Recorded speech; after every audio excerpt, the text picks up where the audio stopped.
has the right choice. We're ready to go racing at RedBud. Oh, Vial rocketed out.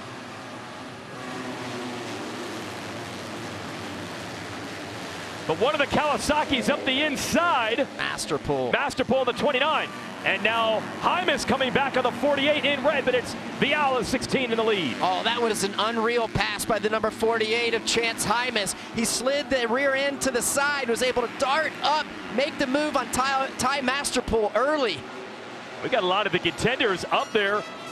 Levi Kitchen rallying now, battling with Deegan for fourth as Hymas goes back after Vial. Man, Hymas, I love the intensity that he brings early on in these races. Been doing an all Pro Motocross Championship Series so far. Great to see. Second in points, but he wants the first place position, leaping down the hill, Hymas. Oh, full send, super rough going down those hills and just commits. Taking a chance to get into the lead and goes blowing by Vial. He's leading a Pro National. I don't think that anybody here that was watching him at that race, as we see Tom Vial make a huge mistake in the second consecutive week. Wow, that is a huge shakeup, JT. You saw that. What happened there, though, RC? Yeah, well, he's going around the outside rut there, and I'm not sure if that rut had a hook in it, or maybe the rut caught his foot and then took him down. Gonna have to get another look at that. I'm sure we will have one for you, but that is going to be a costly mistake. He's an MX2 GP champ. Yeah, it looks like a foot comes off. He starts dabbing the foot and leans the bike over, and it just sucks him in, and he goes down. That's an easy. I mean, that's an easy mistake to make, and it happens at this level.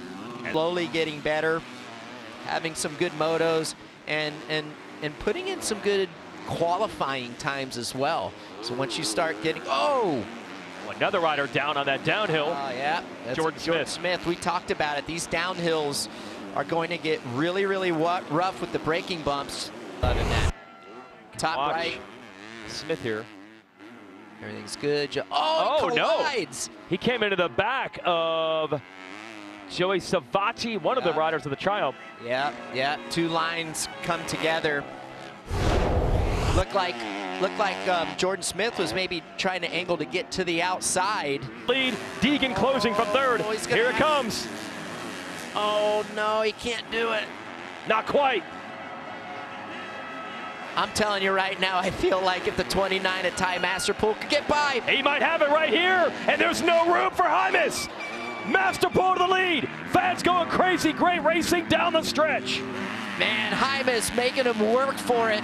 Ty Masterpool puts an epic pass. Now these next couple laps are going to be key. If Ty wants to lock this moto in, he'll have clean air and he'll be able to sprint past. And look who's coming from third. Deegan is right there now. If you watch Hayden or any of these riders, Chance is really good at it as well. I think it'll be key right here to not bury the bike in these soft corners. You got to be light on the bike. Here it is again, same spot. Masterpool got him, and now Deegan as well to second. You saw that coming in those rollers. I love that outside line, especially these 250s are able to keep that speed going, keep that momentum going rather than going to the inside. It bogs the RPM down. It's hard to get these 250s to get up and get going compared to the 450s. It's winding down. See that shot, race clock, top left of your screen, 10 seconds. I think they're only going to have one lap after this. There's no way they get back to the stripe within 4 seconds. Clock's going to expire. Yep, it'll be 2 to go then. Can Masterpool hold on? He just took a look over, and he sees Deegan.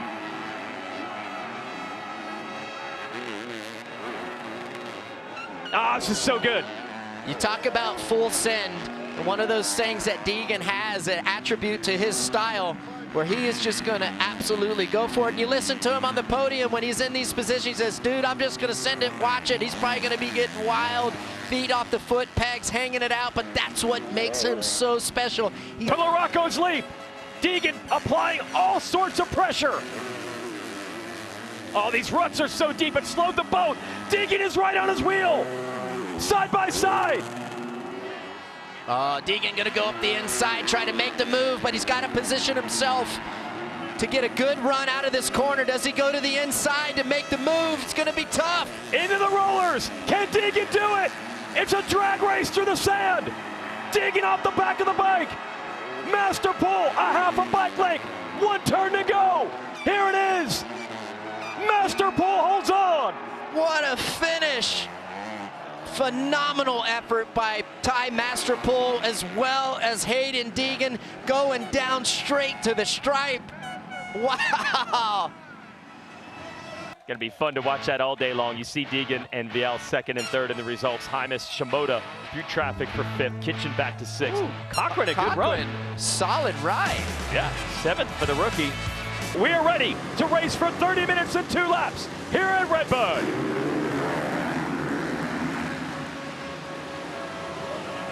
Sexton did not get a good jump. That is Hunter Lawrence around the outside. And he has the motorsport.com whole shot. Hunter Lawrence on the 96. Aaron Plessinger on the 7, looking to make the pass to the lead. They're side by side. Oh, Aaron got a really good run out of that corner. Number 7 on that Red Bull KTM almost made a move by Hunter Lawrence for the lead. These next couple corners are going to be really important for Hunter to establish and keep this lead. If he's able to do that, build a little gap from himself and the number 4 of Chase Sexton, this will be huge. 4 whole shots and 11 starts this year for Hunter Lawrence. He has been great off the line. Sexton has struggled. Aaron Plessinger going back after Hunter Lawrence for the lead. He is a rookie in the 450 class, last year's 250 class champion. Now, sometimes you do get involved in other riders' races, and here's a collision early in this race. Dylan Ferrandis and Phil Nicoletti going down. Oh, Phil Nicoletti. Hate that for Phil. There's nowhere that he could go. Actually, Ferrandis got knocked around by another rider and put him off into the same line that Phil Nicoletti was going, and that's what caused the collision. Nick speed early to eventually make the pass over his teammate number 7 there on the Red Bull KTM, Aaron Plessinger. That was a good job, great pass by Chase Sexton. Now, he's going to have to put in some quick laps here, try to close the gap here on Hunter Lawrence, JT, because they're running out of time.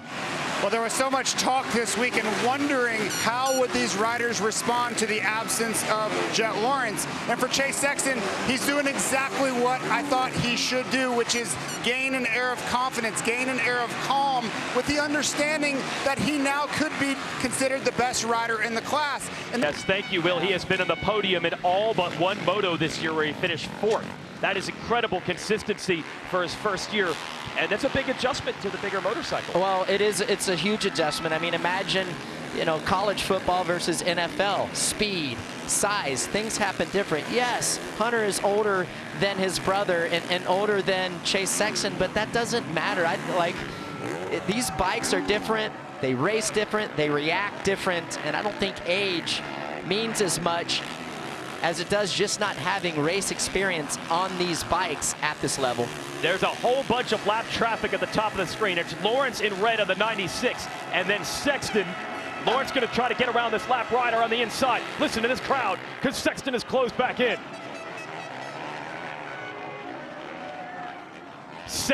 Extremely strong cardiovascular. Oh, Hunter Lawrence goes for a ride, and down hard on the downhill. Sexton has taken the lead. Can he get back up and recover? Oh, that was a big hit. Man, that is a tough spot to go down. So much force driving you to the ground. Now, a lot of these riders are the riders they had already lapped. The question is, how many positions on the actual racetrack lead lap has he lost? Because that will affect the championship standings. And how quickly can he recover physically from that hit? We're going to have to see right here. I'm just watching his attitude, the attitude and his body language on the bike. That was a really tough impact and a bad spot to go down. Here's a replay for him. Coming down, everything starts to go sideways. His hand comes off the handlebar. He loses control. The back of the bike swapping from the left to the right. Here's another view, left-hand side of your screen. Watch how it steps out, and as it steps out, then his front end goes sideways, and his right side of his hand falls off the handlebar, JT. Yeah, you're exactly right. It was that first mistake that threw his body language off. Then the most critical moment of this is his right hand slips off, which gives him all that leverage, and then he's along for the ride. And unfortunately, coming down a hill that's rough, you literally have no chance of staying upright. To the conclusion of today's race day on Peacock or the SMX video pass outside the United States, everyone will come back for a second moto in a little over an hour, and Hunter's going to have to go into recovery mode later, but right now he's got to focus on this final lap. I really hate that for Hunter Lawrence. I mean, you think about it, just riding an absolutely perfect race, executing the race exactly how he probably wanted to do it, putting Chase Sexton in a position to where he has to go out there, make moves, take chances to get into the lead. And he did it! Chase Sexton takes the moto win. That was clutch down the stretch to best Hunter Lawrence. But Hunter showing how tough he is. It appears he will hold off Justin Cooper. There is the 96. Big crash and all, manages to recover and hold on to second. Cooper third. At RedBud, he finally has a win at a track he grew up racing on. Hunter Lawrence, as mentioned, recovers from that big hit to still hold on for second, and he needed to because of championship point scenarios. Brock Tickle in his first Pro Motocross race since 2020, now a test rider for Kawasaki 12th. Dylan Ferrandis, who was in that crash with Phil. Combine those results with the results of this one for today's overall. Let's go!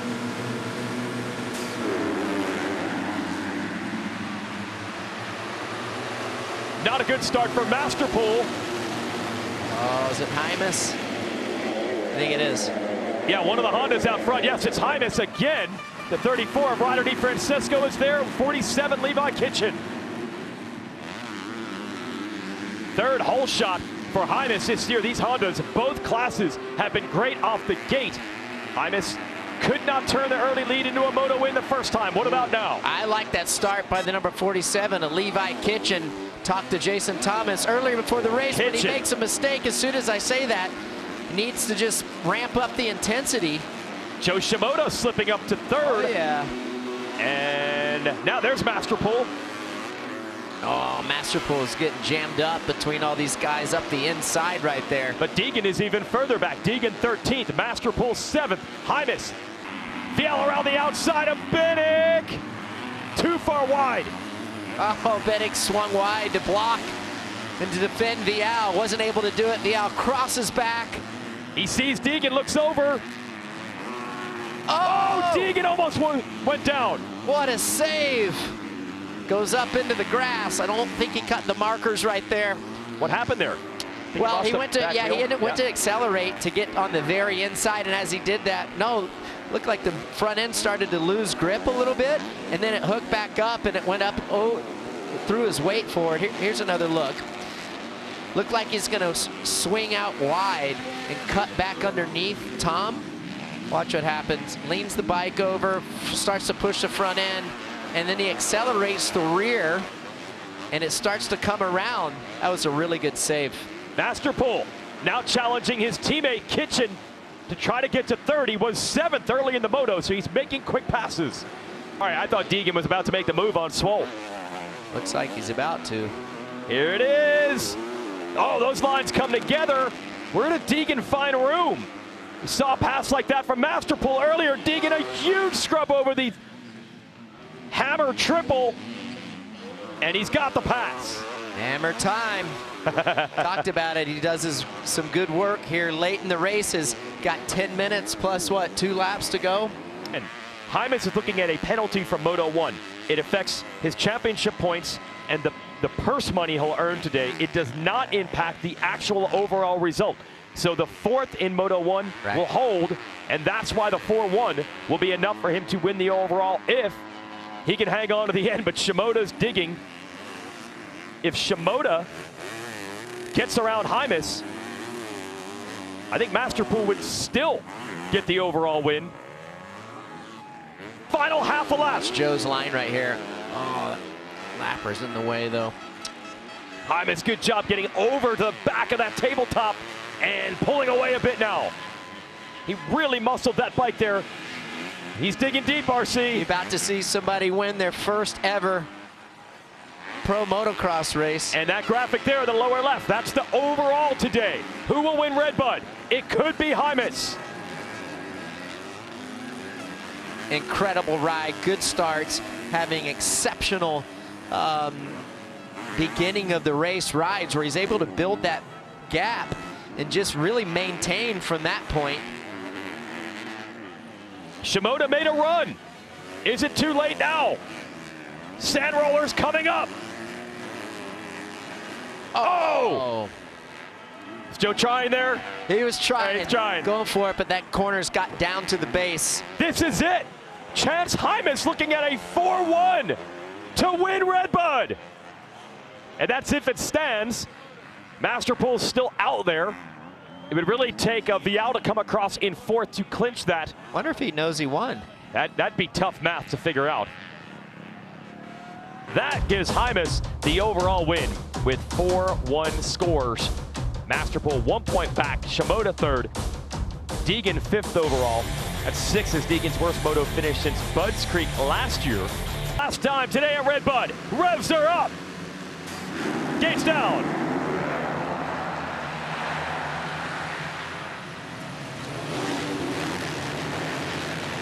And I think that's one of the Kawasaki's, Jason Anderson to the lead. Anderson closes the door hard on Justin Cooper. That's Webster, the Australian rider, only his second race ever in America in the lead. Kyle Webster on the Mobile X Firepower Honda getting it done. He's rolling.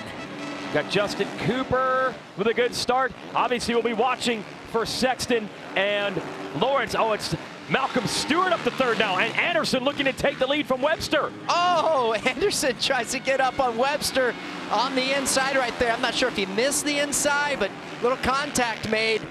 Anderson sending it down that hill. He's got the line right here. He's going to have more momentum. And the inside, Anderson to the #1 spot, but great start for Webster. Oh, there's Sexton up to fourth, challenging Stewart. This is what Yuriv Konski, the owner of Webster's team, wanted. Give him some experience with this pace in America, then go back home to Australia and use it. Oh, he's getting the experience now because here comes Sexton, JT. Yeah, and you know how loud a starting group of 450s are. The only thing that I could hear in the mechanics tower here was the screaming of Yuriv Konski. You think in red with the blue jersey, trying to catch Malcolm Stewart up ahead in fourth. Sexton is side by side with Anderson. And on the inside now, RC. Oh, just able to get the bike in the line. That was close. Bike went sideways, but he pulled it off. Kept that speed. Bike straightened out, fell right into the inside line. Anderson fighting back around this Monza wall. He's got to go for it. Ooh, that was nice heads-up riding by Jason Anderson to slow up, anticipate Chase going back to the inside like that. So Sexton in position for the 1-1 now. Good to see Dylan up here putting in a good ride. He's been battling. Think about back in Supercross season. He got sick, had to take some time off. Malcolm loses the front end, goes down. Yeah, you wonder if some there underneath that tree in the shade and those deep ruts and that dirt is dark, was he able to see the depth there? So maybe that was playing a factor in the vision.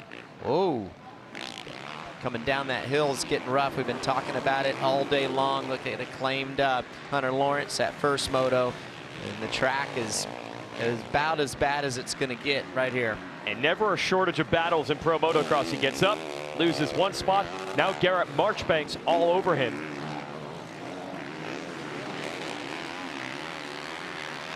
Marchbanks was off the motorcycle for a long time at a thumb injury, then tried to come back for the beginning of Pro Motocross. Had an unfortunate crash on press day, had a laceration in his hand, couldn't ride again as you watch for Anderson fifth. he is leaving no doubt who he wants this Alpha to be. You see the one-hander of Laraco's leap. I was looking for a ride like this from him. Show the confidence you have in this moment, and it's here. Yep. Fantastic ride by this dude. The whole Red Bull KTM squad. Making it happen, taking advantage of the situation, command performance. Great. Makarov just got lapped. He almost made it this time. Now here's what's significant. This is the biggest gap in any moto this year. Chase Sexton sweeps RedBud in his attempts to take control of 450 motocross. Stewart. Cooper got by him. Oh, he did. Yeah. Oh, man. That's Still a 6-7 today would be Stewart's best of the year, but Cooper did make the last lap pass. Cooper's all over Ferrandis. Man, Cooper just digging. Yeah, there's Ferrandis on the inside, Cooper on the outside, a run to the checkers. Oh, he's there? He might not, RC. I don't think he's going to get him, but man, heck of an effort. Yeah, Cooper digging deep. It got away from him. First lap crash. Ferrandis holds on for 5th. Cooper 6th. Stewart 7th. And that's the overall. Plessinger and Hunter Lawrence tied on points for the day. The second moto was the tiebreaker, so Plessinger is second, making for a 1-2 for the Red Bull KTM team. Lawrence 3rd, Anderson, Justin Cooper 5th, Stewart, Marchbanks, Webster 8th. Hi folks, Lee Diffie from NBC Sports here. If you truly enjoyed what you just watched, you can get more news, interviews, and highlights by subscribing to the Motorsports on NBC YouTube page. You can get it all, so go for it.